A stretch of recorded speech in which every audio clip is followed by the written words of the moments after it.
Have you ever felt invisible, lost in a crowd, carrying a burden no one else can see? Today, we're diving into a story from the Bible that speaks directly to that feeling. It's a powerful account of a woman who had been suffering for 12 long years, and it shows us that even in our most desperate moments, a single touch of faith can change everything. This woman had a condition that made her bleed constantly. For 12 years, she had endured not just physical pain, but social isolation. In those times, her condition made her ceremonially unclean, meaning she couldn't participate in community life or even touch others. Imagine the loneliness, the despair. The Bible tells us she had spent all her money on doctors, but instead of getting better, she only got worse. She was at the end of her rope, with no money, no health, and no hope left. Then, one day, she heard that Jesus was passing through her town. A huge crowd was pressing in on him, a chaotic scene of people pushing and shoving, all trying to get close to this man they had heard so much about. For this woman, navigating that crowd must have felt impossible. She was weak, probably exhausted, and culturally, she wasn't even supposed to be there. But something inside her, a tiny spark of hope, ignited into a flame of determined faith. She thought to herself, if I can just touch the edge of his cloak, I will be healed. This wasn't just a wish, it was a profound statement of belief. She wasn't trying to interrupt Jesus or make a big scene. She just wanted to reach out, in secret, believing that power flowed from him. Her faith was so focused, so absolute, that it drove her to push through the impossible. So, she fought her way through the throng. Can you picture it? Every step a struggle, every person an obstacle. But her eyes were fixed on her goal. She finally got close enough, reached out her trembling hand, and just managed to touch the fringe of his garment. Instantly, she felt it. The bleeding stopped. A warmth, a wholeness she hadn't known for over a decade, surged through her body. She was healed. Completely.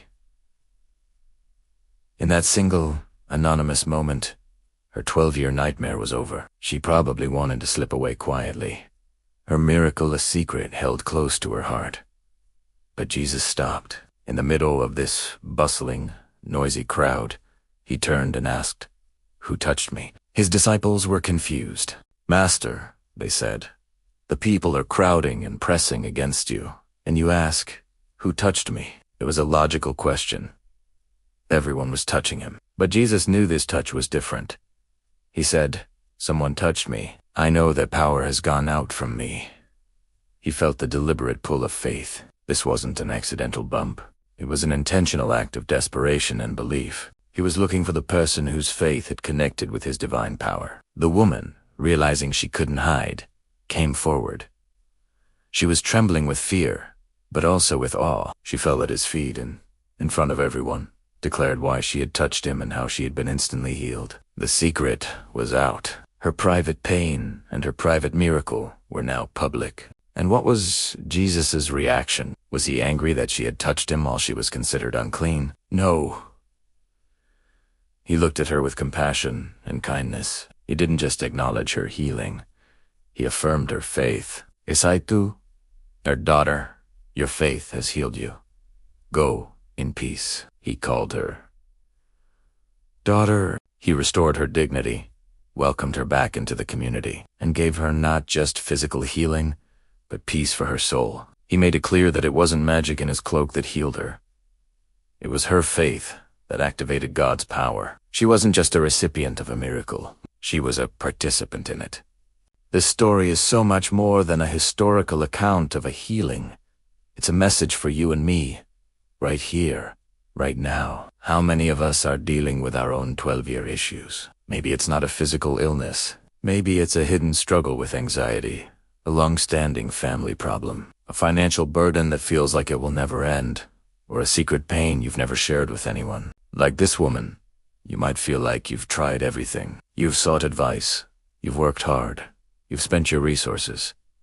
But things aren't getting better. You feel isolated, maybe even unclean or unworthy, lost in the crowd of life. This story tells us to not give up. It encourages us to have that, if I can just touch kind of fate. It's a faith that says, I don't need a grand display. I don't need everyone to know my struggle.